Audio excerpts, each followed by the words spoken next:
안녕하세요. 뉴스와 사람들입니다. 이화영 1심 판결에 대한 논란이 일파만파지요. 판사 출신의 김승원 의원은 이런 재판은 30년 법조 생활 동안 듣도 보도 못했고 판결문에는 판사의 개인의 편향된 가치관, 선입견, 독선, 오만으로 가득 차 있었다며 사법제도 개혁의 필요성을 방증하는 계기가 되었다고 밝혔지요. 전석진 변호사도 다음과 같이 밝혔습니다. 이화영 1심 판결은 비상식적인 판결. 이화영 전 부지사에 대한 판결은 그 판결문이 공개가 되자마자 비판의 십자포화를 맞을 것으로 본다. 그중 대북송금이 주가 조작 기여의 대가라는 국정원 보고서가 합리적 의심을 불러일으키지 못한다는 형편없는 판단은 정말로 터무니없는 것이다. 재판부 구성원들이 법조인이 과연 맞는가 하는 정도의 비판을 받을 것으로 본다. 형사소송법 제307조 제2항은 범죄 사실의 인정은 합리적인 의심이 없는 정도의 증명에 이르러야 한다고 규정하고 있다. 그리고 제307조 증거재판주의는 사실의 인정은 증거에 의하여야 한다고 하고 있다. 이화영 재판부는 이 두 가지를 모두 어긴 것이다. 이번 이화영 재판부는 상식적인 법조인들이 아닌 것이다. 라고 일갈했습니다. 자, 이런 최악의 판결에 대해 한동훈은 자기 범죄로 재판받던 형사 피고인이 대통령이 된 경우 그 형사 재판이 중단되는 것이냐? 어떤 학자들은 재판은 중단되지 않는다고 하고 어떤 학자들은 중단된다고 한다. 학술적 논의였으나 이제 중요한 국가적 이슈가 될 것이라고 밝혔지요. 이어 다음 날에도 자신의 입장은 이미 진행 중인 형사 재판은 형사 피고인이 대통령이 된다고 해서 중단되지 않는다고 밝혔고 형사 피고인이 대통령이 된 다음에 실형도 아니고 집행유예만 확정되어도 대통령직이 상실된다. 선거 다시 해야 한다. 라고 밝혔습니다. 자, 이에 대해 국회의장실 제도혁신 비서관으로 임명된 조상호 변호사는 다음과 같이 밝혔습니다. 대통령 불소추 특권이 진행 중인 재판에도 적용된다는 건 통설입니다. 다만 치열한 논쟁의 영역은 재판 중지에 그치는지 공소 취소를 해야 하는지입니다. 대통령 불소추 특권은 대내외적인 국가 원수로서의 위상을 고려해 대통령직의 안정적 수행을 위해 대통령을 소추 상태에 두는 것은 바람직하지 않다는데 입헌 목적을 두고 있다는 것이 일반적 해석인 점까지 고려하면 임기 후 재기소를 하더라도 공소 취소가 맞다는 다수 견해가 옳다는 생각입니다. 학계에서 진지하게 논의가 없었다고 하시는데 이 부분에 관한 논의는 과거에도 치열하게 있어왔지만 한동훈님처럼 생각하는 사람이 없을 뿐입니다. 요즘 시간도 많으실 테니 여러 논문 좀 찾아보시고 공부하시면 좋겠습니다. 세계 각국의 민주적 헌법이 오랜 왕정 독재를 경험했기에 혹여 민주적 직선 대통령이 선출되더라도 그 결과에 불복하는 구태기득권이 반격할까 예상해서 이런 규정을 두었다고 생각합니다.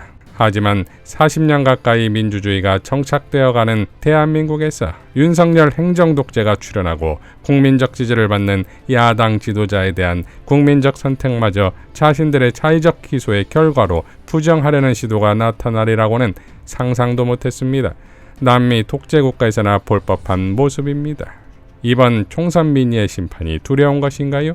스스로 정적을 기소하고도 모자라 이제 재판관까지 맡는 것처럼 유죄를 단정한 뒤 대통령 출마의 자격을 운운하는 그 오만함이 놀랍습니다. 대한민국은 소수기득권 엘리트들의 나라가 아니라 나라 망한다는 소식에 자신들의 돌반지까지 꺼내어 나라 살리기에 앞장서온 국민의 나라라는 걸 다시 마음에 새깁니다. 국민주권주의가 흔들리지 않도록 최선을 다하겠습니다. 라고 일갈했습니다. 장용진 기자에게 1억 원의 손해배상 소송을 냈던 한동훈은 결국 최종 패소했지요. 장용진 기자도 다음과 같이 밝혔습니다. 동훈아, 네 걱정이나 해라. 특검법 나간다. 동훈아, 남의 재판에 입대지 말고 네 재판, 네가 진 그 재판에 대해 말 좀 해보지 그래. 동훈아, 이재명 대통령 임기가 중간에 끊길까봐 걱정돼? 그런 걱정은 마. 너네가 조작만 안 하면 되거든. 뭐 그걸로 부족하면 검사 사위나 검사 며느리 드리면 되지 않겠니? 라고 일갈했습니다. 최민희 의원도 다음과 같이 밝혔지요. 한동훈 전 법무부 장관, 자기 컨텐츠 정치를 하기 바람.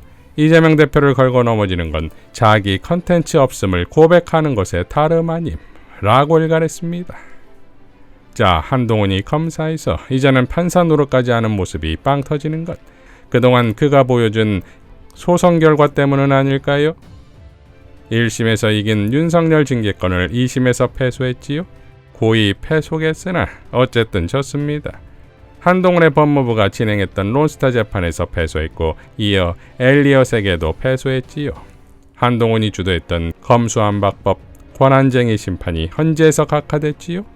한동훈이 독직 폭행으로 건 소송에서 압수수색을 진행한 검사가 최종 무죄를 받았습니다. 국회 본회의장에 나와 이재명 체포동의안을 요구하며 온갖 피의 사실을 떠벌렸으나 이재명 구속영장은 기각됐습니다. 그리고 앞서 장용진 기자에게도 최종 패소했지요. 자, 이런 한동훈의 도발은 결국 당대표 출마를 위한 빌드업이 아니겠습니까? 반면 김현정의 뉴스쇼에 출연한 이재호는 한동훈이 친동생이라면 어떻게 조언하겠냐는 질문에 이렇게 답변했지요. 딱 불러다가 야, 네 이번에 그만둬라. 선거 끝난 지 얼마 안 됐는데 선거 때 지면 어쨌든 당대표가 책임지고 국민들 앞에 좀 반성하는 모습도 보여야 하고 좀 사람이 좀 겸손해야지. 근데 또 선거 끝난 지 2달도 안 돼 또 대표 나선다. 이러니 이제 한동훈은 박은정 의원의 지난 특검 발의 관련 발언을 잘 듣고 이재명 대표와 차기 대통령에 대한 걱정 말고 당대표에 출마를 한다면 집권여당의 대표가 특검 수사 대상이 될 경우나 고민하는 게 더 낫지 않겠습니까? 한동훈 특검법은 누구도 법 앞에선 예외일 수 없다는 국민적 상식에 따른 법안입니다. 사회적 특수계급의 제도는 인정되지 아니한다는 헌법 제11조에 따른 법안이기도 합니다. 하지만 아시다시피 윤석열 정권 2년 동안 이러한 상식과 정의는 무너져 내렸습니다. 대통령 가족 및 측근들은 숱한 비리 의혹에도 제대로 된 수사조차 받지 않고 있습니다. 시외 법권이자 언터처블인 특수계급이 탄생한 것입니다. 그 특권의 중심에 윤석열 정권의 황태자인 한동훈 전 법무부 장관이 있습니다. 한 전 장관은 2020년 4월 총선을 앞두고 검찰이 당시 여권 인사에 대한 고발을 사주했다는 이른바 고발 사주 의혹의 핵심 혐의자입니다. 또한 법무부 장관을 지낼 때 윤 전 총장의 징계 취소 소송 1심에서 승소한 변호인들을 정당한 이유 없이 교체해 결국 항소심에서 패소하도록 했다는 이른바 패소할 결심 의혹의 장본인입니다. 지난해 9월에는 이재명 더불어민주당 대표에 대한 체포동의안 요청 이유를 설명하면서 피의 사실을 공표하고 공무상 비밀을 누설했다는 의혹을 받기도 했습니다.